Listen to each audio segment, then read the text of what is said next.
찾아오시는 은혜에 따라가는 믿음, 우리도 복이 될 수 있습니다. 라는 제목으로 함께 하나님 말씀 나누겠습니다. 성경을 읽다 보면 참 많은 인물들이 나옵니다. 아담과 하와부터 시작해서 많은 인물들이 성경에 나오는데 학자들이 조사한 바로는 대략 1,800명 정도의 이름이 등장한다고 합니다. 여러분들은 누구를 가장 존경하고 좋아하십니까? 제가 다른 분들은 몰라도 우리 송치현 형제가 가장 좋아하는 분이 누군지는 알 것 같습니다. 사도 바울. 네. 놀랍게도 우리 어린이 예배 때 질문을 하니까 아린이가 사도 바울이요. 네, 그래서 그 아빠의 그 딸이다. 제가 얘기를 했는데, 성경에 나오는 많은 인물들 중에 지금까지 가장 많은 영향력을 미친 사람이 누굴까 생각해 봤는데, 아브라함이 아닐까 생각을 했습니다. 왜냐하면, 유대교, 기독교, 이슬람교, 서로 다른 종교를 믿는 이 사람들이 다 다른 종교임에도 불구하고 모든 사람들이 다 아브라함을 자신들의 믿음의 조상으로 삼고 있기 때문입니다. 오늘날 기독교인, 또 유대인, 그리고 무슬림 다 합하면 약 43억 명 정도 된다고 합니다. 지금 전 세계 인구가 한 83억 명 정도 되니까 절반 이상의 인구가 아브라함을 자신의 믿음의 조상이라고 말을 합니다. 인류 역사상 이런 사람이 있을까? 아마 유일무이한 인물이 아브라함일 것 같은데, 이렇게 유일한 또 위대한 인물인 아브라함이 인류 역사의 전면에 등장하는 것이 바로 오늘 본문의 내용입니다.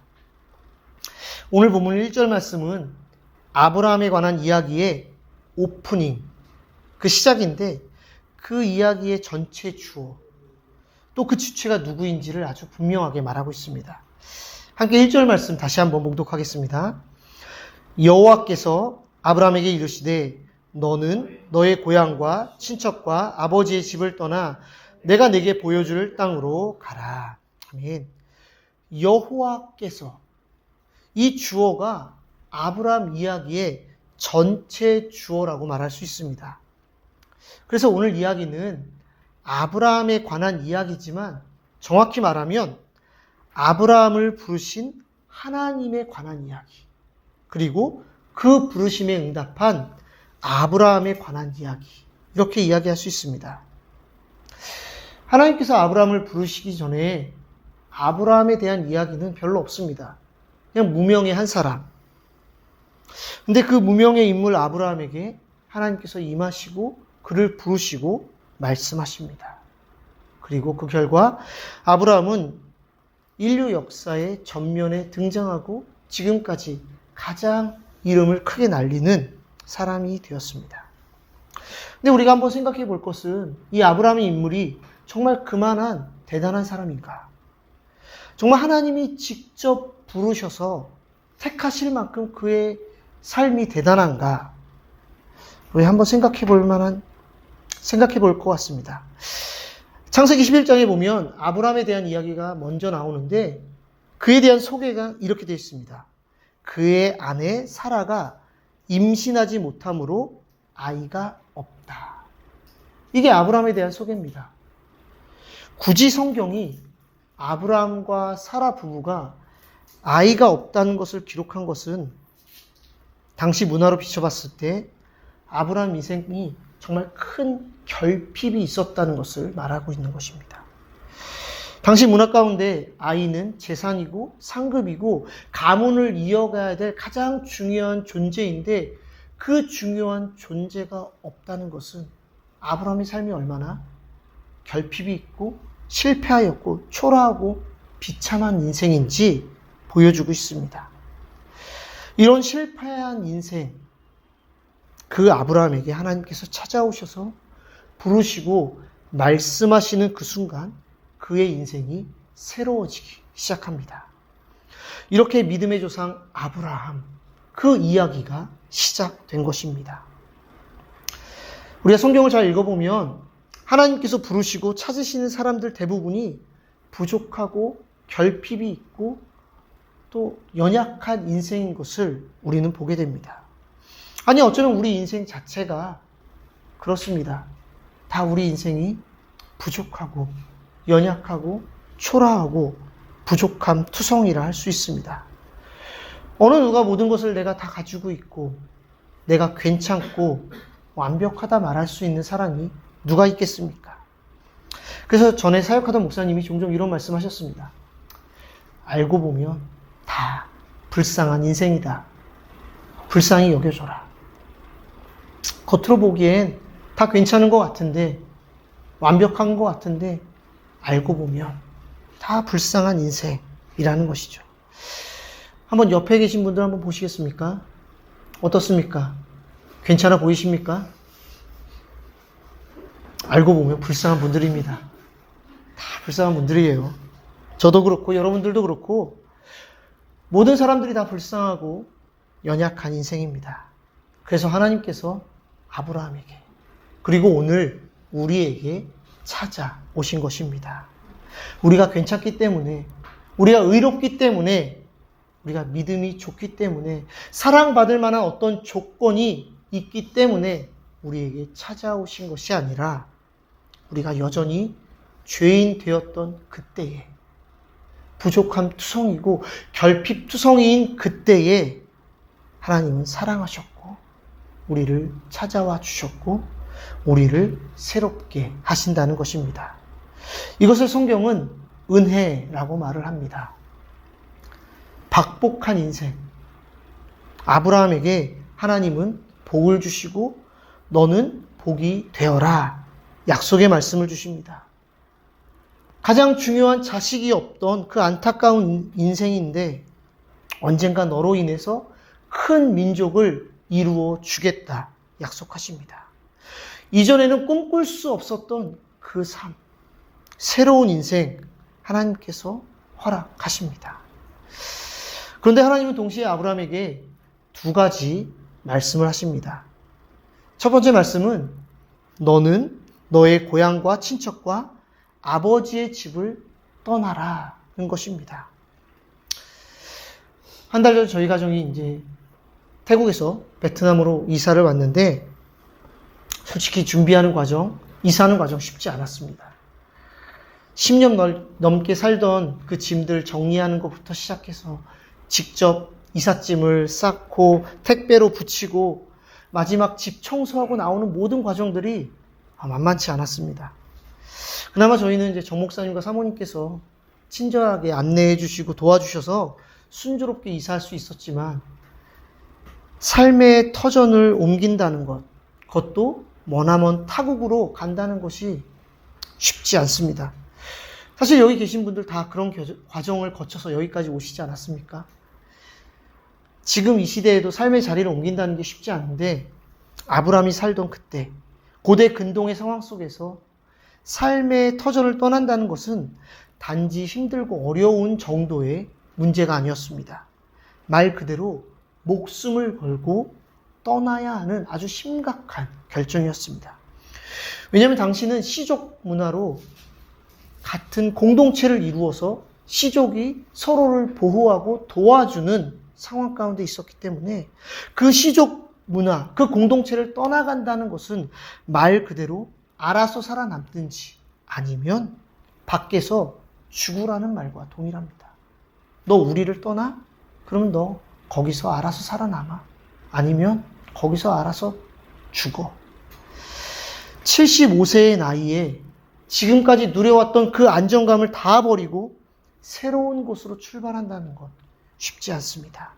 앞으로 그 누구의 도움도 보호도 받을 수 없고 어쩌면 평생 이방인이나 나그네로 살아가야 한다는 것이 바로 고향과 친척과 아버지의 집을 떠나라는 말의 의미입니다.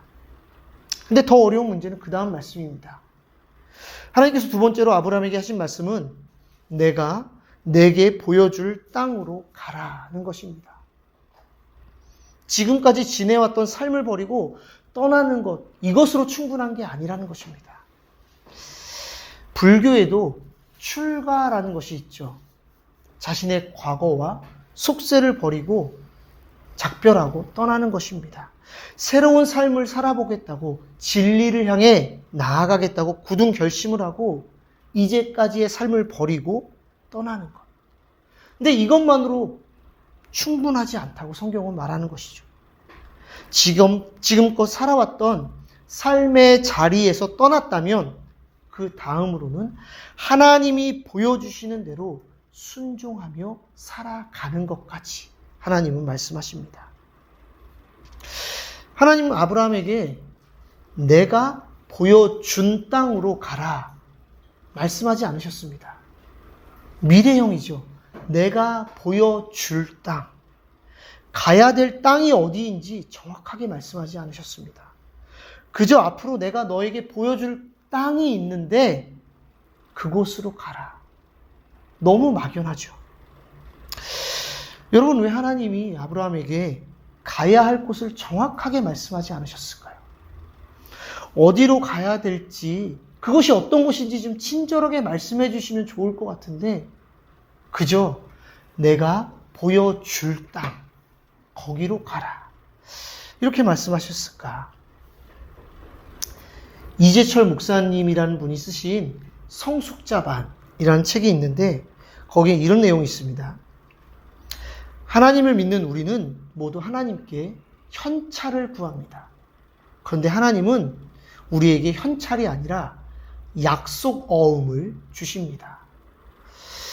그 이유가 무엇이냐면 현찰은 단순한 거래이지만 약속 어음은 믿음의 행위이기 때문입니다. 자, 물건을 파는 사람은 누가 현찰을 들고 오면 그 사람이 누구든지 따지지 않고 물건을 팝니다. 이게 거래이죠. 현금을 들고 오는 사람에게 야, 너는 인격이 모자라. 난 너 믿을 수 없어. 너 같은 인간에게 내가 이거 팔 수 없어. 라고 말하는 사람 없습니다. 왜냐하면 현찰은 상대방을 믿지 않고 그 사람이 누군지 상관없이 거래할 수 있기 때문이죠. 그러나 약속 어음으로 물건을 산다는 것은 전혀 다른 이야기가 됩니다. 약속 어음은 믿음의 관계 가운데서만 주고 받을 수 있기 때문입니다. 그 사람을 신뢰하지 않으면 약속 어음을 받을 수가 없죠. 하나님께서 우리와 맺기 원하시는 것은 거래가 아니라 신뢰의 관계입니다. 그래서 하나님께서는 우리에게 현찰이 아닌 약속 어음을 주십니다. 물론 때때로 우리가 기도할 때 즉각 응답해 주시는 은혜가 있죠. 그러나 여러분 한번 생각해 보시기 바랍니다. 기도할 때마다 하나님이 바로 말씀하시던가요? 애매하게 말씀하시죠. 뭔가 보일락 말락. 그렇게 하나님은 우리를 신뢰하기를 원하십니다. 조금씩. 여기까지 가면 그 다음 단계를 보여주시고 거기까지 가면 또 그 다음 단계를 보여주시고 그렇게 하나님은 우리를 기다리게 하시고 알아가게 하시고 하나님을 신뢰하게 하시고 그렇게 조금씩 우리의 삶을 빚어 가신다라는 것입니다. 하나님은 아브라함을 이렇게 빚어 가시기 위해 고향과 친척과 아버지의 집을 떠나게 하시고 그리고 또한 앞으로 보여주실 그 새로운 땅으로 갈 수 있도록 조금씩 인도하십니다. 이렇게 하나님 말씀하셨을 때 아브라함의 반응 어떻습니까? 4절 말씀은 이렇게 기록합니다. 이에 아브라함이 여호와의 말씀을 따라갔고 롯도 그와 함께 갔으며 아브라함이 하란을 떠날 때에 75세였더라. 아브라함은 하나님의 약속 어음을 믿었습니다. 그 하나님의 말씀이 언제 어떻게 이루어질지 지금은 알 수 없지만 그 말씀, 언젠가 이루어질 그 말씀을 신뢰했고 그래서 그 말씀을 따라갔다고 성경은 기록합니다. 이것을 우리는 믿음이라고 말을 합니다. 근데 아브라함과 함께 떠난 롯의 모습이 좀 재밌습니다. 아브라함은 여호와의 말씀을 따라갔는데 롯은 그저 아브라함을 따라갔습니다. 무슨 얘기인가 하면 아브라함은 눈에 보이지 않는 하나님의 말씀을 따라갔는데 롯은 눈에 보이는 아브라함을 따라갔다는 것이죠. 아브라함을 따라가면 그래도 먹고 살만할 것이라 생각을 했던 것이죠. 아브라함과 함께 있으면 그래도 아브라함이 자신을 보호해주고 자신의 인생 가운데 힘이 되어 줄 것이라 생각을 했던 것입니다. 두 사람 모두 하란이라는 그곳, 자신이 지금까지 지내왔던 곳을 동일하게 떠나갔지만 그 내면의 동기와 근본적인 이유가 달랐습니다. 이것이 두 사람의 인생에 큰 차이를 만들어내는데 아브라함은 우리가 아는 것처럼 결국 말씀을 따라갔고 믿음으로 믿음의 조상이 되었지만 눈에 보이는 것을 쫓으며 살아갔던 롯은 결국 눈에 보이는 그 화려한 세상 소돔을 결정하였고 소돔에서 망한 인생이 되고 맙니다. 떠나간 것 그 자체가 중요한 것이 아니라는 것입니다. 하나님을 신뢰함으로 말씀을 따라 갔느냐 아니면 자신의 생각과 경험을 의지하여 떠났느냐 즉 믿음으로 반응하였느냐 이것에 관한 이야기입니다. 여러분 앞에서 언급한 것처럼 아브라함은 그렇게 특별한 사람이 아니었습니다. 아니 다른 사람과 비교했을 때 오히려 박복한 인생, 부족한 인생, 연약하고 초라한 인생이었습니다. 이런 아브라함이었는데 지금은 인류의 절반 이상이 그를 일컬어 믿음의 조상이라고 말을 합니다. 무엇이 아브라함의 인생을 이토록 특별하게 만들었습니까? 하나님께서 그의 인생에 찾아와 주셨습니다. 그를 부르시고 그에게 복을 주시면서 내가 너로 큰 민족을 이루게 하겠다. 너는 복이 되어라. 말씀하십니다. 그리고 아브라함은 그 하나님의 약속에 반응하여서 신뢰함으로 고향과 친척과 아버지의 집을 과감히 떠납니다. 어디로 가야 될지 알지도 못하는데 하지만 하나님이 보여주실 그 땅을 향해 한 걸음 한 걸음 하루하루 나아갔습니다. 전자의 내용, 하나님께서 아브라함을 찾아오시고 복을 주신 그 내용을 우리는 은혜라고 부르고 그 말씀에 반응하여서 떠나간 아브라함의 모습을 우리는 믿음이라고 말을 합니다. 은혜와 믿음. 이것은 아브라함뿐만 아니라 하나님 안에 있는 모든 사람들을 새롭게 하고 새로운 소망으로 인도합니다. 오늘 본문 말씀 사실 저희 가정이 호치민을 오기 전에 앞으로의 진로 또 문제들을 놓고 기도할 때 하나님께서 계속해서 생각나게 하신 말씀입니다. 태국에서 잘 사역하고 있는데 과연 떠나는 게 맞을까? 이런 고민하고 있을 때 하나님께서 오늘 본문의 말씀을 계속 생각나게 하셨습니다. 안정감을 누리고 있던 곳으로부터 떠나 하나님이 말씀하시는 새로운 곳으로 가라는 말씀을 오늘 본문 말씀을 통해 하나님께서 도전하셨고 저희도 아브라함처럼 믿음으로 반응하여 떠나기로 결정하였습니다. 저희가 어떤 뛰어난 계획을 가지고 있었던 것도 아니고 그곳에 가면 정말 사역을 잘할 수 있을 거야 이런 마음으로 온 것도 아니었습니다. 두렵고 떨리고 걱정되었지만 하나님이 부르시는 곳으로 가는 것이 가장 좋은 선택이라 믿었기에 순종하며 여기까지 오게 되었습니다. 네, 말씀을 맺겠습니다. 여러분, 아브라함을 찾아오셔서 축복하신 하나님은 오늘 우리에게도 동일하게 찾아오셔서 축복하시고 새로운 은혜를 주십니다. 과거의 삶에 머물러 있는 것이 아니라 주님 안에서 새로운 삶으로 초대하시고 인도하십니다. 그리고 우리가 그 은혜에 믿음으로 반응하여 한 걸음 한 걸음 떠나가서 결국 복이 되기를 원하고 계십니다. 마지막으로 다 함께 창세기 12장 1절과 2절 말씀 읽는데 아브라함의 이름이 아닌 자신의 이름 나 자신의 이름을 넣어서 우리 함께 하나님의 음성을 듣고 말씀을 마치겠습니다. 함께 읽을까요? 여호와께서 김현준에게 이르시되 너는 너의 고향과 친척과 아버지의 집을 떠나 내가 내게 보여줄 땅으로 가라. 내가 너로 큰 민족을 이루고 내게 복을 주어 내 이름을 창대하게 하리니 너는 복이 될지라. 아멘. 이 놀라운 축복이 저와 여러분들 삶 가운데 온전하게 이루어지기를 주님의 이름으로 축복합니다. 함께 기도하겠습니다.